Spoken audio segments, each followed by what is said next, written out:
see how prepared I am.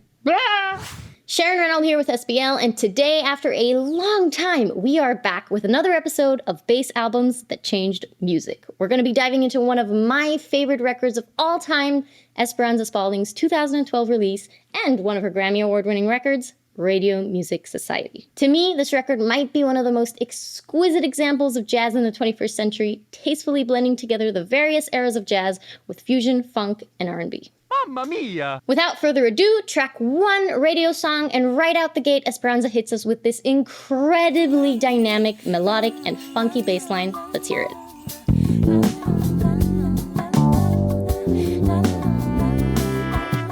Right now you need it, driving yourself through the hard times. When I saw Esperanza play this live back in 2013, I believe she was playing her fretless Pastorius signature Fender Jazz, which incidentally is a bass I own, it's just in a different country. So because of this logistical mishap, I'll be using my lovely 5-string custom fretless RKM instead. She's prettier anyway. Esperanza sneaking so many little inflections into this line, making it sing. Check out how she utilizes holding the notes to slide to and from them just to add a little bit more pizzazz to it.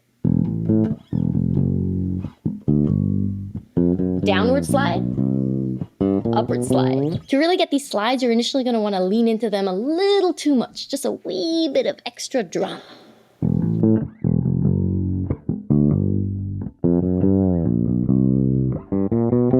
And as that slowly becomes second nature, you can start tweaking that to be more subtle or shorter or longer. Really, the world is your oyster. The next section has more of these subtle slides, but we're also going to start expanding our fretboard range using some higher octaves as well as a lot of ghost-ish notes.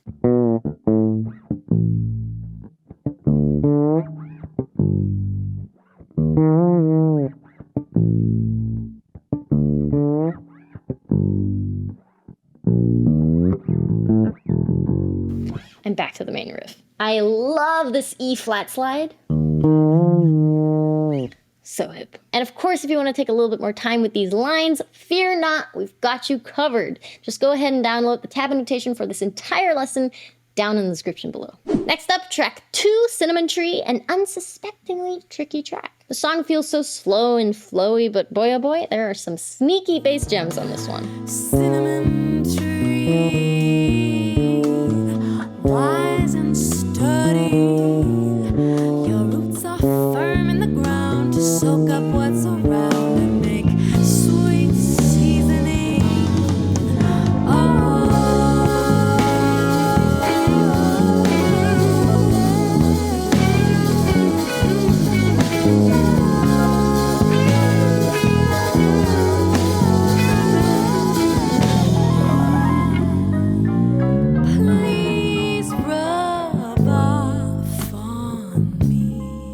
Let's take a look at this main hook, or A section, if you will. If you're playing this on a fretless like her, you'll notice how tricky it is to get this in tune since we're using a lot of bar positionings here. And what I mean by bar positioning is that instead of using just the tip or the front of my fingers to press down on the note, I'm actually utilizing my whole finger to be able to press down on multiple strings at the same time. The sneaky thing to look out for is to make sure that your hand isn't landing at an angle when you're sliding up to this F sharp or when you're anticipating grabbing that next bar grouping 1 fret down, because it'll mess with the tuning of your bar chord. And then to get this opening slide, I'm actually using very calculated steps. I want to make sure I've got that sluggish slow slide, and I want to make sure that I have a slight attack on my target note, the F sharp, meaning I can't just slide into it. So step 1, to achieve the sluggish slide, I'm starting off incredibly slowly on the slide and only speeding it up just before I reach my target note. And then step 2, to get a gentle attack on that F sharp, I actually stop my slide on the F and use my 3rd finger to hammer on that F sharp just very gently, giving it the slide attack I'm looking for. Then we've got this sick B section, which has all of these sneaky little filler notes in between the solid groove. And I actually like to add just a tad bit of drive on my bass here. I don't know whether she's actually doing that, but to me, the bass in this section just feels like it has a little bit more bite to it. And this is my way of emulating that.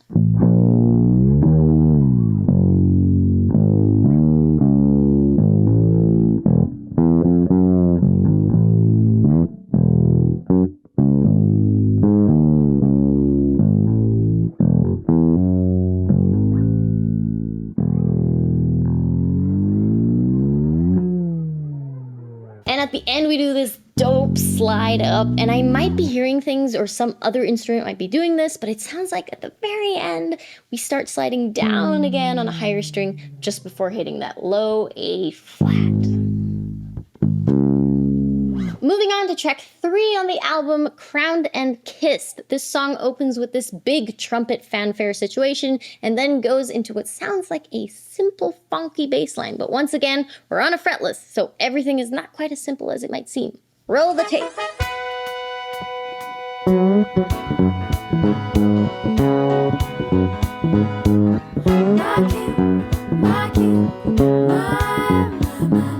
It's so tight, choppy, and funky. Let me show you how to play this line. We're starting up here on the 11th fret of our G string with this fun little slidey figure. And then we jump down here and we groove with some dead notes and we hit that high C sharp and we let it ring for a little bit.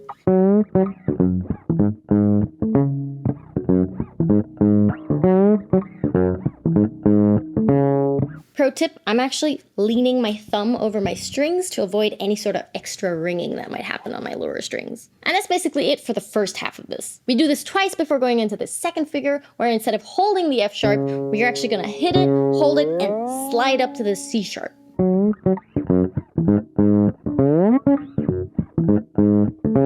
And all this is fun and games until you realize you're playing it on a fretless, and of course everything on a fretless is bound to go out of tune, so make sure you really get this under your fingers so that you can do all of this jumping and still stay in tune. Hey, are you enjoying this lesson? If you are, don't forget to like this video and subscribe to the channel. It truly helps us bring more bass straight to your screen. Alright, we are 3 songs in, about to tackle our 4th, and I haven't even mentioned the elephant in the room. Esperanza is playing these sick bass lines while singing. And if you've ever tried singing and playing the bass before, you know that stuff's no joke. With that said, our next track is Black Gold, track 5 on the record, and it is a lovely duet featuring Algebra Blessed. This is one of the more commercial songs on the record. It's got a really funky bass line, and towards the end, Esperanza starts doing some nasty but tasteful fills. Let's check it out. Hold your head, hold your head high. Life sometimes is cold and cruel, so remember that you are black gold, black gold. You are black gold. For the most part throughout the song, the chorus bass line is doing something like this, but she's constantly changing little things up.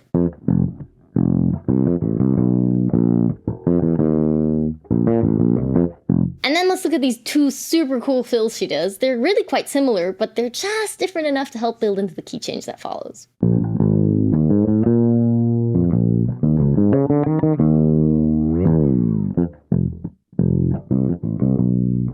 And grabbing across the string here with your right hand can be quite tricky at the speed she's taking it, so I'm actually using my 3rd finger to make sure that I pluck the D string and don't grab the A by mistake.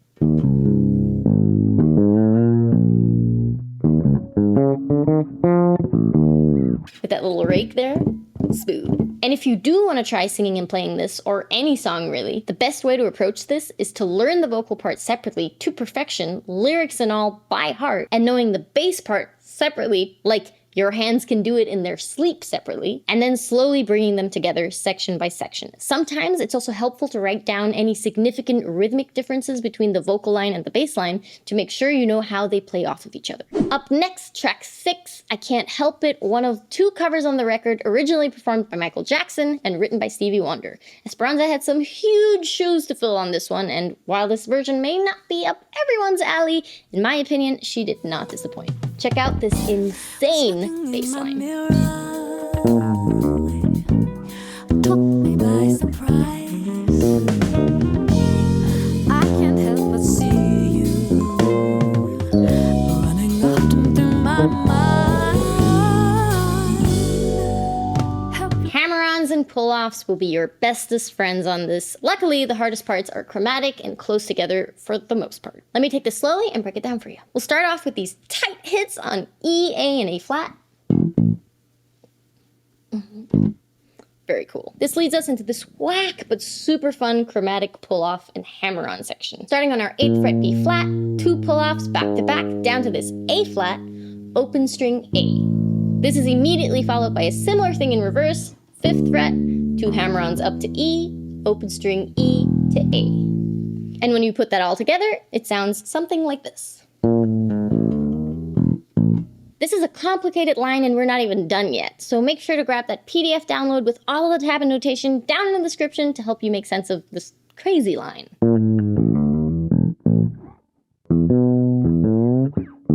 Next, we're on the 7th fret E going to its 5th, the B, and I repeat that but slide into the B the second time. And then I play a dead note to transition down to the E flat.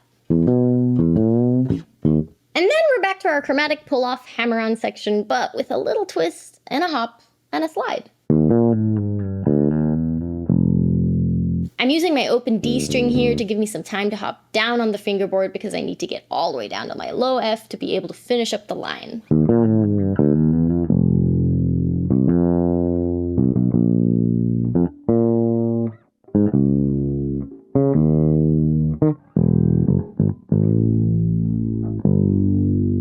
Nice. And we're continuing down the crazy as hell bass lines route with track 9, Endangered Species, originally written by Wayne Shorter and Joseph Vitrelli, but Esperanza added lyrics to her version, and we've got Layla Hathaway joining her on vocals. The upside is, if you know the original Wayne Shorter bass line or synth part, you're mostly there, you know, besides it being on fretless.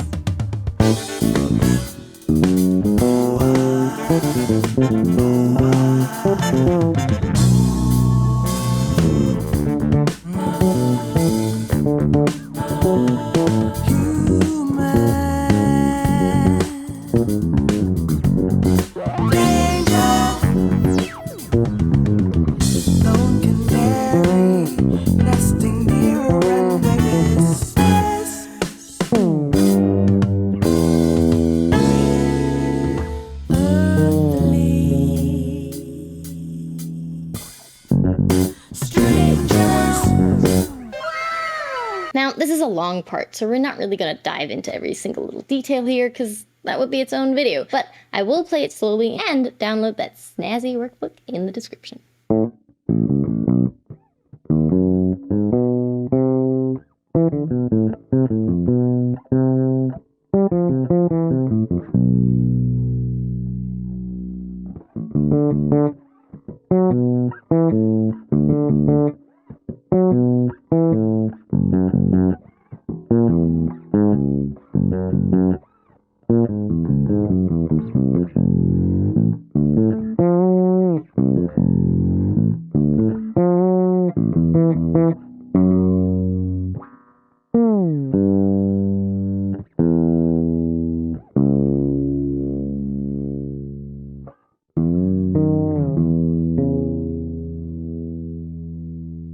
Next up, Let Her, track 10 on the record, and if you've listened to this track and your brain just shut off, you're not alone. There are some whack things going on here, and I'm not just talking harmonically, also rhythmically. So let's figure out what those notes are and what the hell the count in this chorus is.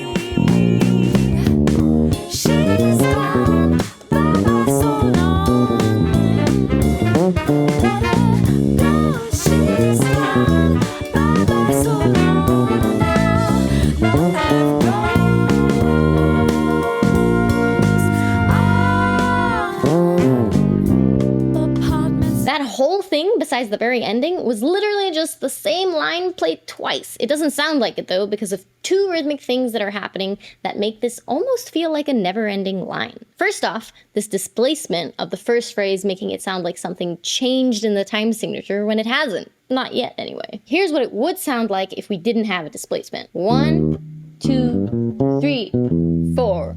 1, 2, 3, 4. So without displacement, it would line up both times on beat 2, but that's not what's happening. What's actually happening is 1, 2, 3, 4, 1, 2. But then later on, there is actually finally a time signature change. Let me explain. The overall cycle of the chorus is actually 2 bars of 4, followed by 1 bar of 5/8, and that whole thing repeats twice before it returns to a steady 4/4. Let's listen and count. 1, 2, 3, 4, 1, 2, 3, 4, 1, 2, 3, 4, 5, 1, 2, 3, 4, 1, 2, 3, 4, 1, 2, 3, 4, 5, 1, 2, 3, 4, 1, 2, And to help you feel the bass line in that cycle, it can be useful to figure out where all of the ones actually land. 1, 2, 3, 4. 1, 2, 3, 4. 1, 2, 3, 4, 5, 1. But if the time signatures and numbers just confuse you, that's totally fine. You don't need to necessarily feel the 4-4-5 grouping in order to learn this or even to be able to play this. You could instead just break it into phrases that make sense to you. For instance, while transcribing the line, these were my phrases that just made sense to me. Phrase number 1, and this is the displacement phrase. Phrase number 2, it's the first run and it's my transition down the fretboard. Phrase number 3 is the second run up and it transitions back up and there's a slide. And then phrase number 4, it's the filler. It just feels like an additional 3 random notes, which it kind of is because it's all part of that 5/8. And we're back to 1. Let me know down in the comments which method you prefer, going by the 4-4-5 cycle or breaking it down into your own phrases. Moving on to track 11, City of Roses, a song that Esperanza wrote to celebrate her hometown, Portland, Oregon. Let's check it out.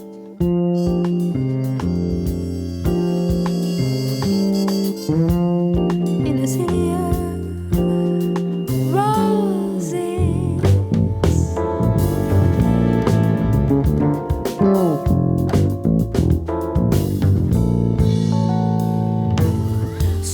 So it starts off with this beautiful and sweet 2-bar ostinato, and occasionally she does this sneaky hammer-on run-up to the 10th fret F.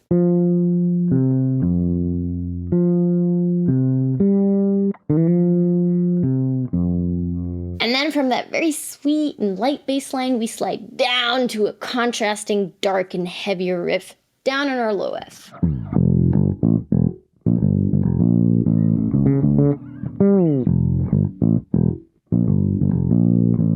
And I just love this octave jump thing that she throws in here in the middle. It's so groovy. Moving on, Smile Like That, the 12th and final track on the record, also kicking off with yet another ostinato. I've seen that smile. I can't help but wonder. And it's nothing but natural to wonder if you've ever loved her. I'll be sure when I see that I can make you smile like that. Smile like that. Let's look at that ostinato first. It's a little trickier than it seems.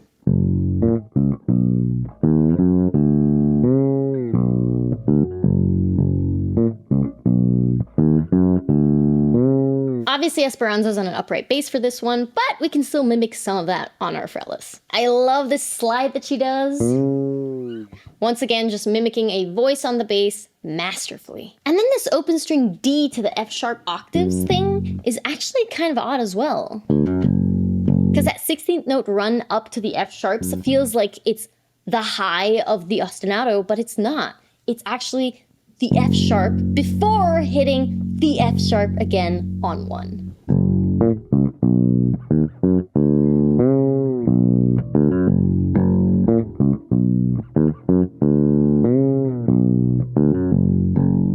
And then in this next section, she plays these slides, and they're being doubled by guitar, and it just sounds so light, almost orchestral. The tricky part here is not making it sound too sluggish and making sure we're staying in tune.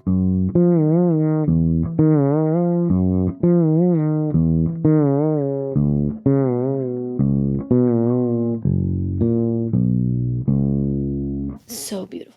What was your favorite song and bass line on this album? And did you already know the album? Let me know down in the comments, and also let us know what other albums we should be covering in the future. My name's Sharon Renold, and I'll see you in the next one. Come on, Sharon, focus. I was so close, guys. Nope, mistake. I'll kill someone. Nope, not quite. Not quite. God. This is the worst day of my life. I don't know why it sounds like farts when I play it. Ugh, seriously, it's insane. Alright, let's try this. And let's try it in one take. Oh god, I said that on camera. Mistake. This is not whiskey, by the way. It's a seltzer. Okay. Although whiskey might be better.